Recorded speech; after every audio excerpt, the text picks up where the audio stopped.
নমস্কার। আজকাল পরশুর আজকের এখনকার অনুষ্ঠানে আপনাদের সবাইকে স্বাগত। আজকাল পরশুর আজকের অনুষ্ঠান আচার্য অর্ণব ভারতীর অনুষ্ঠান। অনেক অনেক স্বাগত জানাবো দাদাকে। হ্যাঁ, নমস্কার। তো আজকের এই অনুষ্ঠানে আমরা যে বিষয়টা নিয়ে আলোচনা করব সেই বিষয়টি হচ্ছে আপনার কর্ম নক্ষত্র কোনটি আপনি জেনে নিন। আজকে আমাদের এটা নিয়ে মূলত পথ চলা। তো শুরু করব আজকের পথ চলা। হ্যাঁ, অ্যাকচুয়ালি ব্যাপারটা কি, এখন যে অবস্থা চতুর্দিকে, সেই অবস্থাতে কাজকর্মের জায়গাটা খুবই ডিস্টার্বড হয়ে আছি আমরা প্রত্যেকটা মানুষ। মানে যারা ব্যবসা করছে তাদের থেকে আরম্ভ করে যারা চাকরি করছে তারা পর্যন্ত খুব একটা এই যা সমকালীন যে পরিস্থিতি চলছে সেটা মোটেও কারোর পক্ষে খুব একটা ভালো নয়। কিন্তু প্রত্যেকটা জায়গাতেই, মানে চার্টের প্রত্যেকটা জায়গাতেই প্রত্যেকটা মানুষেরই কিন্তু একটা জায়গায় শক্তি আছে, সেটা হচ্ছে কর্মশক্তি। তো কর্মশক্তিকে আমি বলি কর্মা নক্ষত্র। ঠিক আছে, কর্মা নক্ষত্রের উপরে কর্মশক্তিটা ডিপেন্ডেন্ট। আমরা ম্যাক্সিমাম মানুষই লড়াই করছি খাদ্যের জন্য। তো খাদ্যটা ডিপেন্ড হচ্ছে কর্মের উপরে, আর কর্মটা ডিপেন্ড হচ্ছে নক্ষত্রের উপরে। যেমন একটা ছোট্ট পিঁপড়ে যদি আমাদের কামড়ায় তো এতটা জায়গা আমাদের লাল হয়ে ফুলে ওঠে। তো একটা পিঁপড়েকেও কিন্তু, পিঁপড়েরও একটা শক্তি আছে যে যাকে দেখে মানুষ ভয় পায়, কিংবা সেই জায়গাটা আমরা এড়িয়ে চলি যেখানে বেশি পিঁপড়ে আছে। তো আমাদের প্রত্যেকের ভিতরে কিন্তু একটা শক্তি আছে, কর্মের শক্তি আছে। সেই শক্তিটাকে বুঝে যদি একটা মানুষ কাজ করে তখন তার লাইফে কিন্তু একটা বিরাট সাকসেস আসে। ঠিক আছে, আমি ইটিএস পদ্ধতির মাধ্যমে প্রত্যেকটা রাশিতে একটা করে কর্মা নক্ষত্র বার করেছি। আমি একটু বলবো, যদি ওই রাশি যে আমি ইটিএস পদ্ধতিটার সিস্টেমটা যদি একটু ডায়াগ্রামটা একটু দেখানো যায়, কারণ এটা সম্পূর্ণ আমারই আবিষ্কার।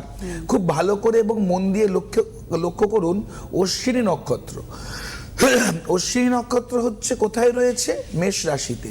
তো মেষ রাশিতে অশ্বিনী নক্ষত্র হচ্ছে কর্মা নক্ষত্র, মানে অ্যাক্টিভেট একটা আছে অ্যাক্টিভ, একটা আছে প্যাসিভ।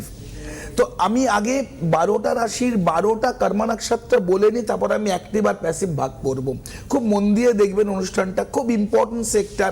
আপনাদের জন্য আমি পরিশ্রম করি, আপনাদের জন্য আমি অ্যানালাইসিস করে এই জায়গাটা বার করেছি। এটা কিন্তু খুব মন দিয়ে দেখুন, প্রত্যেকের নক্ষত্র মিলিয়ে নিন যে আপনি কি সেই নক্ষত্র আন্ডারে পড়ছেন। এটা খুব ইম্পর্টেন্ট সেক্টর। তো অশ্বিনী নক্ষত্র হচ্ছে কর্মা নক্ষত্র, এটা হচ্ছে মেষ রাশিতে।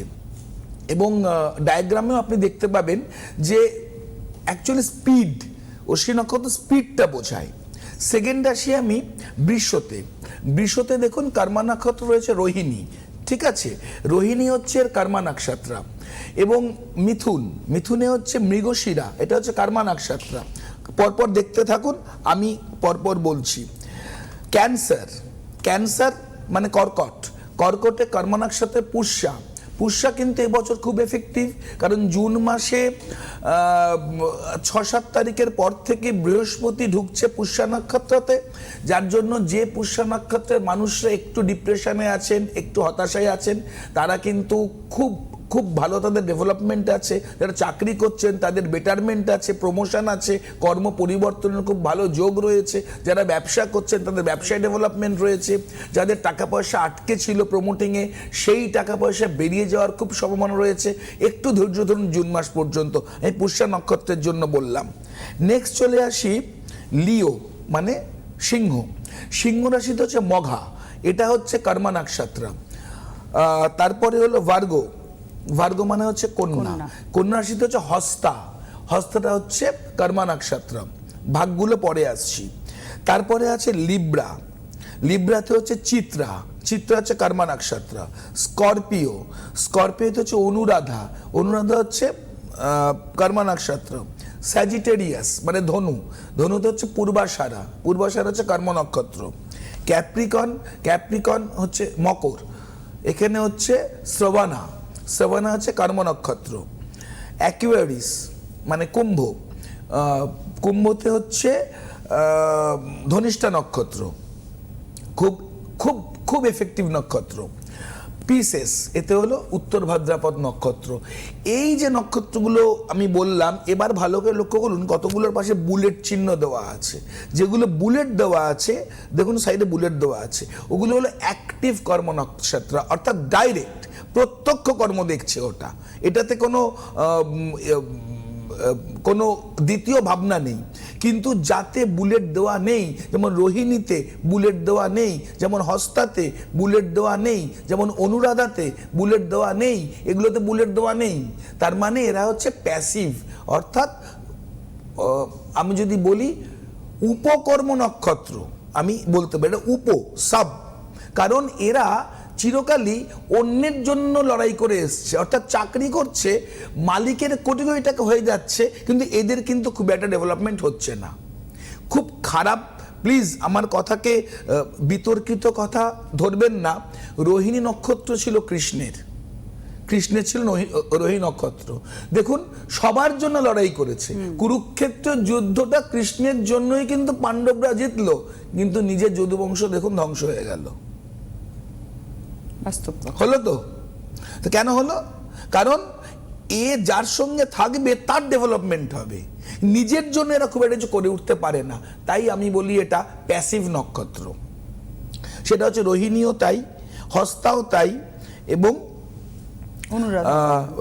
অনুরাধাও তাই। এই তিনটে যে প্যাসিভ নক্ষত্র। ম্যাক্সিমামই দেখা যায় যে অশ্বিনী নক্ষত্রের যারা, তারা কিন্তু প্রচন্ড স্পিডি বলেই কিন্তু এরা ম্যাক্সিমাম জায়গাতে আর্মিতে কিংবা প্রশাসনিক খুব উচ্চ পর্যায়ে এরা খুব ভালো কাজ করে। রোহিণী নক্ষত্র যারা, এদের জ্ঞান খুব বেশি, এরা খুব ভালো জ্ঞান দিতে পারে। কৃষ্ণের গীতা জ্ঞান দিয়েছেন তিনি, ঠিক আছে? তো এই নক্ষত্রের মানুষরা প্রফেসর কিংবা এই জায়গাতে কিন্তু এদের খুব ডেভেলপমেন্ট রয়েছে।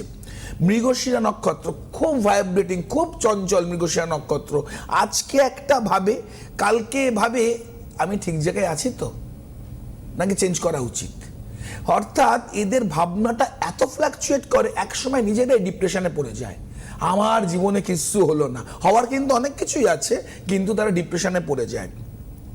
এদের জন্য আর্ট কিংবা মার্কেটিং সেক্টর এদের জন্য খুব ভালো।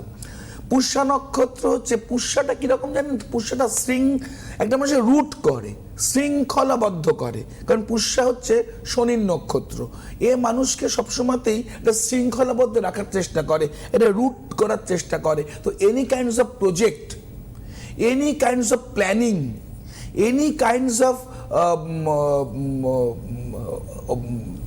ডেভেলপমেন্ট, তার পেছনে যাবতীয় রুট আপ করা, এটা হলো পুষ্যা নক্ষত্রের কাজ। মঘার কাজ হচ্ছে বিজনেস কিংবা সোশ্যাল ওয়ার্ক, এটা হচ্ছে মঘা নক্ষত্রের কাজ। হস্তা নক্ষত্র মানে হচ্ছে হস্তার বহুমুখী প্রতিভা থাকে, কিন্তু এদের সৌন্দর্যপ্রীতি এতটাই ভালো থাকে, এরা যদি আর্কিটেক্ট কিংবা সিভিল ইঞ্জিনিয়ারিং এ যদি নিয়ে এরা পড়াশোনা করে, এদের কিন্তু ডেভেলপমেন্টটা অনেক বেশি হয়, এবং আর্কিটেক্ট হিসাবেও কিন্তু এদের খুব ডেভেলপমেন্ট দেখতে পাওয়া যায়। চিত্রা নক্ষত্রের টেকনিক্যাল জায়গাটা খুব স্ট্রং, টেকনিক্যালি এরা খুব স্ট্রং হয়, এবং শিল্পকর্ম যারা ঠাকুর তৈরি করে কিংবা প্রতিমা তৈরি করে, প্রতিমা শিল্পী কিংবা খুব নামকরা সেলিব্রিটি আর্টিস্ট, চিত্রা নক্ষত্রের লোকেদের এই ক্ষেত্রটা কিন্তু খুব ভালো। এরা খুব সৌন্দর্য প্রীতি নিয়ে চলা খুব পছন্দ করে। অতএব এদের আর্ট সেন্স, কালার সেন্স, এরা ইন্টেরিয়ার ডেকোরেটর খুব ভালো হতে পারে।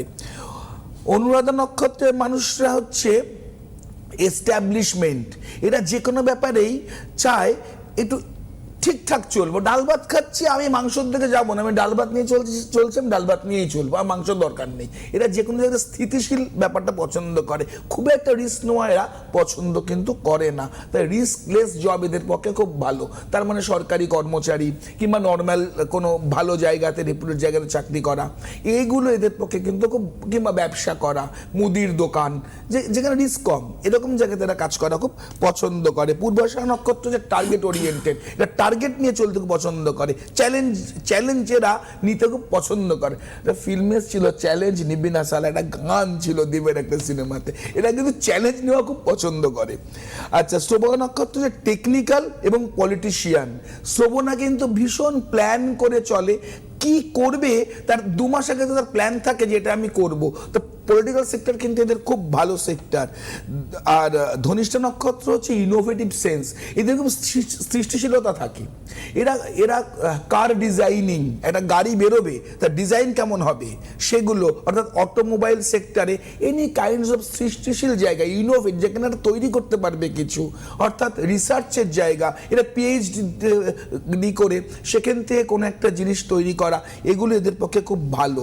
এবং উত্তর ভাদ্রপদ নক্ষত্র হচ্ছে প্ল্যানিং এবং পেশেন্ট, এই জায়গাতে কিন্তু এরা রেখে যদি কাজ করে তো তাদের ডেভেলপমেন্ট খুব ভালো। এবং ম্যাক্সিমাম ক্ষেত্রে এরা চাকরিকে নিজের ব্যবসার মতো ব্যবহার করে এরা কিন্তু ভীষণ উন্নতি করে, এবং বিদেশ যাওয়ার সম্ভাবনা উত্তর ভাদ্রপদ নক্ষত্রের ম্যাক্সিমাম থাকে। এই গেল মোটামুটি একটা নাক্ষত্রিক ক্ষেত্র। চলে এসেছেন। আচ্ছা, আমারও তো এটা মোটামুটি শেষই হয়ে গেল। চলো তাহলে আমরা বন্ধুর সঙ্গে কথা বলে নিই। নমস্কার, কে রয়েছেন? হ্যালো হ্যালো জি ম্যাডাম নমস্কার। আপনি কে বলছেন, কোথা থেকে বলছেন? খর্দা খর্দা খর্দা। খর্দা থেকে আপনি কে বলছেন? আমি অরিজিৎ দাশগুপ্ত বলছি। আচ্ছা, দেখেন অনুষ্ঠান? হ্যাঁ হ্যাঁ দেখি দেখি। নিয়মিত দেখেন? খুব একটা দেখা হয় না, মানে মাঝে একটু দেখা হয় দাদার অনুষ্ঠান। আচ্ছা, তাহলে আমার অনুষ্ঠান দেখবেন না, বলুন কেন? কারণ আমার অনুষ্ঠান আমি আশামূলক কিছু বলতে পারি না। আমি বলতে পারি না যে তথাস্তু আপনার সব হয়ে যাবে, কালকে জল পোড়াটা খান, পরশু তেল পোড়াটা নিন, আপনার জীবনে আকাশ থেকে প্রচুর টাকা জোরে জোরে পড়বে, এই ধরনের কথা আমি বলতে পারি না। তাই আমার অনুষ্ঠান দেখবেন না। আমার অনুষ্ঠানে সুপুরির মতো খুব কাঠিন্য খটখটে অনুষ্ঠান। দেখুন ভালো করে, আমার দাঁত ভাঙা, ঠোঁট কাটা, স্পষ্ট কথা বলি, এভাবে বলি। আমি এখানে যেমন বলছি, চেম্বারে আমি এভাবেই কথা বলি, আমার মানে হোম চেম্বার, এভাবেই কথা বলি। তো আমার অনুষ্ঠান আপনাদের ভালো লাগে এটা ভেবে আবার আমি অবাক হই যে ভালো লাগা তো উচিত না, কেন ভালো লাগে আর কি।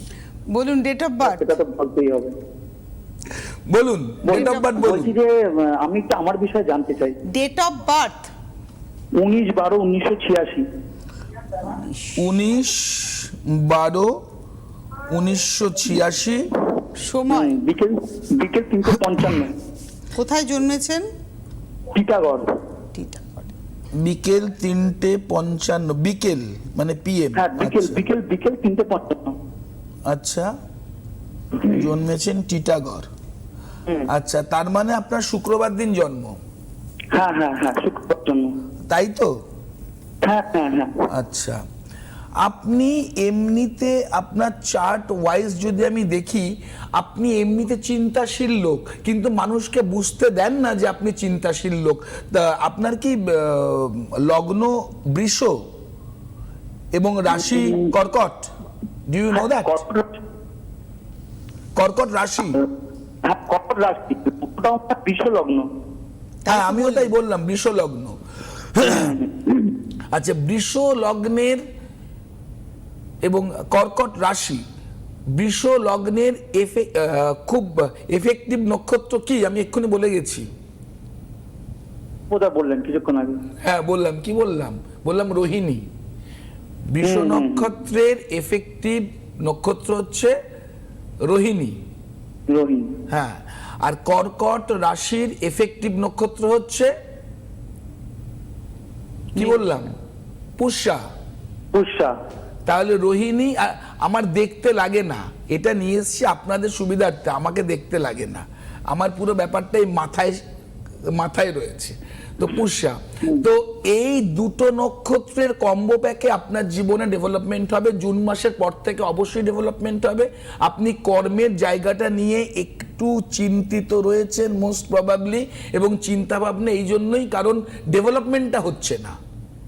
সবকিছুই হচ্ছে কিন্তু ডেভেলপমেন্টটা হচ্ছে না। ভুল বললাম? বলবেন স্পষ্ট, ভুল বললে বলবেন। আরে আমিও মানুষ, আমি ভগবান নই। দেখুন আমার এখানে কোনো তিলক কাটা নেই, মাথায় পাগড়ি নেই, ভুল হলেও হতে পারে, কোনো ইয়ে নেই। কিন্তু আমার যা দেখে বুঝছি তাতে বোঝা যাচ্ছে আপনার ডেভেলপমেন্ট এবং আর্থিক জায়গাটা নিয়ে আপনারা ঘেটে আছেন তার কারণই এটা, কারণ আপনি অনেক বেশি চিন্তা করছেন বটে, কিন্তু মাঝে মধ্যে ইমোশনালি যে কাজটা করছেন সেই অনুযায়ী আপনার আর্থিক যে ব্যালেন্স সেটা ঠিকঠাক আসছে না। চার্ট সে কথাই বলছে। ঠিকই বলেছেন, একদম ঠিক। চার্ট সে কথাই বলছে। অতএব এই জায়গায় দাঁড়িয়ে যদি আমি আপনার কর্মর জায়গাটা দেখি, তাহলে মোটামুটি দেখা যায়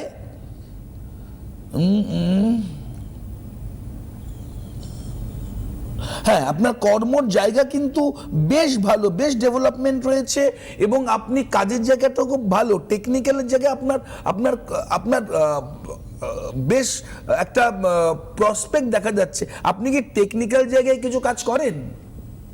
না, আমি প্রাইভেট সেক্টরে জব করি, কিন্তু কোনো টেকনিক্যাল নয়। মার্কেটিং? আমি সেলস লাইনে আছি। হ্যাঁ, মার্কেটিং। কোন লাইনে আছেন? কেবিল লাইনে আছেন? সেলস লাইনে। সেলস লাইনে কি সেলস, মানে প্রোডাক্ট কি আপনাদের? আমি খাদিমে রয়েছি। কাপড়? ফুটওয়্যার। খাদিম কোম্পানি কাজ। খাদিম। আমি ওই জামা কাপড়ের নাম। আপনি শোরুমে জব করেন, তাই তো? শোরুমে জব করেন? হ্যাঁ। তো সেই জায়গায় দাঁড়িয়ে আপনার কিন্তু এক্ষুনি খুব ভালো কিছু জায়গা দেখতে পাওয়া যাচ্ছে না, 1 নম্বর। 2 নম্বর, ডেভেলপমেন্ট মোটামুটি আপনার 26টা দাঁত কামড়ে থাকতে হবে। জুনের পর থেকে যে ডেভেলপমেন্টটা আছে, খুব ভালো সাকসেস আছে 2027-এ গিয়ে।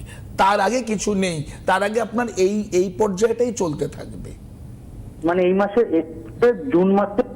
জুন মাসের পর থেকে ডেভেলপমেন্ট খানিকটা শুরু হবে, কিন্তু ঠিকঠাক ডেভেলপমেন্ট 2027। মানে আপনি কি সুইচ করতে চাইছেন, ওখান থেকে বেরিয়ে অন্য কিছু করতে চাইছেন?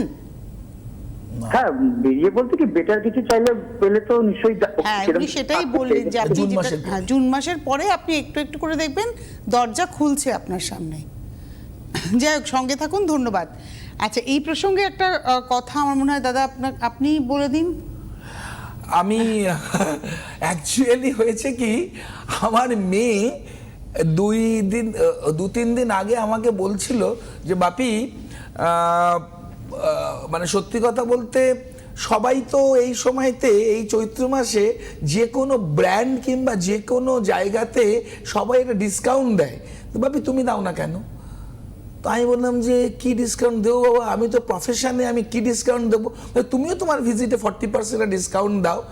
40%? মেয়ের আবদার। তো আমি না বলিনি। আমার মেয়ে খুব ছোট, 13 বছর বয়স।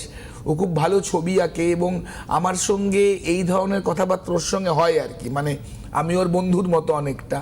তো আমাকে বলছে বাপি তুমি এটা একবার দাও, কারণ অনেক মানুষ আছে যারা তোমাকে দেখাতে পারছে না, তোমাকে আসতে পারছে না বেশি ভিজিটের জন্য, তারাও একটা চান্স পাবে। তো আমি তখন বললাম ঠিক আছে চলো তাহলে, যখন বলছিস তুই, আমি এবার তাহলে টিভিতে অ্যানাউন্স করবো। তো 1 তারিখ থেকে এটা কন্টিনিউ হচ্ছে 14 এপ্রিল পর্যন্ত এটা চলবে। ভিজিটের উপরে 40% একটা ডিসকাউন্ট আমার মেয়ের তরফ থেকে। এটা আমি এই ছাড়টা আপনাদের জন্য ঘোষণা করলাম, ঠিক আছে?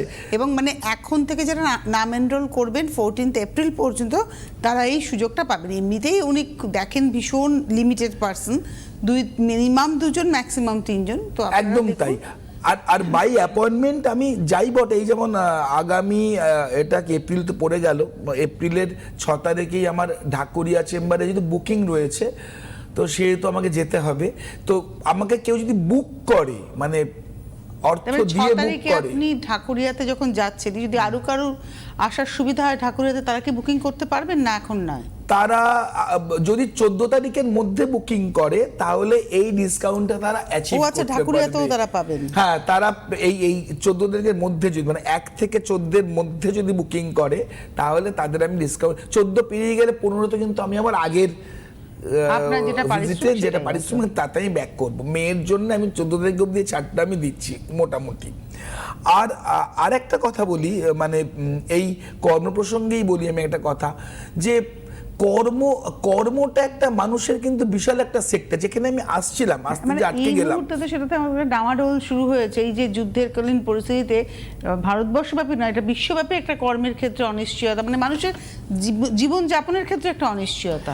এবং জীবনযাপনের ক্ষেত্রে এই যে অনিশ্চয়তা, এই গ্রাউন্ডে যদি আমি আপনাকে বলি যে আমার কাছে আসুন, আমি আপনাকে এত বড় বড় পাথর দেব আর এত বড় বড় কবচ দেব, আপনার জীবনে সবকিছু হয়ে যাবে, এভাবে হয় না, এভাবে হয় না। অ্যাট ফার্স্ট আমি দেখি আপনার চার্টটা কোন জায়গায় যাচ্ছে, আপনার চার্টে আপনার কতটা তাতে স্ট্রেংথ আছে। দেখুন, আপনি তো বড় হয়েছেন, একটা চার্ট নিয়েই বড় হয়েছেন, তো সেই চার্ট আপনাকে মিনিমাম 40 to 50% সাপোর্ট করেছে, তাই আপনার লেখাপড়া হয়েছে, আপনার ডেভেলপমেন্ট হয়েছে, আপনার চাকরি হয়েছে। তো 50% চার্ট আপনাকে এমনি সাপোর্ট করেছে, সেখানে আমার কোনো সাহায্য লাগেনি, ওটা নিজে থেকেই হয়েছে। যেদিন অমিতাভ বচ্চন বড় হয়েছিল সেদিন নিজে থেকেই হয়েছিল, কারো সাপোর্ট লাগেনি, একাই যা ছুঁয়েছে তাই শোনা হয়েছে, ঠিক আছে। কিন্তু এই 50% যাওয়ার পরে যেখানে আপনার আটকে গেছে, মানে আর বাদ বাকি 50% যেটা আপনার হাঁটতে হবে, সেখানে হয়তো 20 to 30% একটা ডিস্টারবেন্স দেখা যাচ্ছে চলার পথে, এবড়ো খেবড়ো কিংবা বাম্পার দেখা যাচ্ছে। সেই জায়গায় যদি একজন অ্যাস্ট্রোলজার আপনার 20% ঠিক করে দিতে পারে, তাহলে আপনার অসুবিধাটা কোথায়? একটা টেলিফোন নিই। ঠিক আছে। নমস্কার, কে রয়েছেন? হ্যালো, হ্যাঁ নমস্কার। কে বলছেন, আমি- কোথা থেকে বলছেন? আমি পিয়ালি কুন্ডু বলছি, কলকাতার বাবুঘাটি থেকে বলছি। আচ্ছা, date of birth? Date of birth 10/8/1989। 10/8 মানে আগস্ট? হ্যাঁ, 10 আগস্ট 1989। 1989, 89। হ্যাঁ। সময়টা বল। হ্যাঁ, সময়টা হচ্ছে সন্ধ্যে 6:30 বৃহস্পতিবার, আর হচ্ছে জন্মস্থান হচ্ছে পশ্চিম মেদিনীপুর। সন্ধে 6:30। হ্যাঁ। ওকে, জন্ম হচ্ছে পশ্চিম মেদিনীপুর। হ্যাঁ। বৃহস্পতিবার জন্ম? হ্যাঁ, বৃহস্পতিবার। বৃহস্পতিবার দিন জন্ম, খুব ভালো কথা। এবার তোমার যেটা দেখা যাচ্ছে, তোমার ছোটবেলায় এডুকেশন সেক্টরে শিক্ষকগত কিছু সমস্যা তৈরি হয়েছিল, মানে সঠিক শিক্ষক পাওয়া 7, 8, 9 এরকম জায়গাতে? সমস্যা সেরকম নয়, মানে আর কি মোটামুটি আর কি, মানে এমনিতে তো এই সমস্যা থাকেই, মানে খুব বেশি সমস্যায় পড়তে হয়নি আর কি। আচ্ছা, তোমার চার্ট ওয়াইজ যেটা দেখা যাচ্ছে, তোমার জীবনে কিন্তু নানান রকমের অ্যাক্সিডেন্টাল সেক্টর দেখা যাচ্ছে। অ্যাক্সিডেন্ট মানে কিন্তু গাড়ির সঙ্গে ধাক্কা লাগা নয়, তুমি যেটা ভাবছো সেটা হচ্ছে না। তুমি একদম একটা জায়গাতে এগিয়ে গেছো, অনেক দূর গেছো, কিন্তু আলটিমেট দেখলে কাজটা ঠিক মতো এলো না, অর্থাৎ এর থেকে একটা হতাশা তৈরি হয়। কি বললাম বুঝতে পারছো? হ্যালো, লাইনটা কেটে গেল, তো একেবারে শেষের দিকে এলো, আরেকটু আগে এলে ভালো হতো। তো আমি এইটাই বলবো যে আপনারা হাঁটুন, কোনো অসুবিধা নেই, নিজের মতো হাঁটুন, 10 জায়গায় যান, যে দেখুন কি হচ্ছে না হচ্ছে। লাস্টে যদি কোনো জায়গা থেকে কাজ না পান, তখন আপনার কাজ চ্যালেঞ্জের সঙ্গে আচার্য অন্নব্রত নিতে রাজি আছে, এবং আপনাদের দেখিয়ে দেবো যে কি করে ওয়ে আউট তৈরি করে একটা মানুষের ডেভেলপমেন্ট আসে লাইফে। অনেক ধন্যবাদ জানাবো দাদাকে, এবং অবশ্যই ধন্যবাদ আপনাদের। আবার আগামী শুক্রবার দেখা হচ্ছে। সকলে ভালো থাকবেন। নমস্কার। নমস্কার।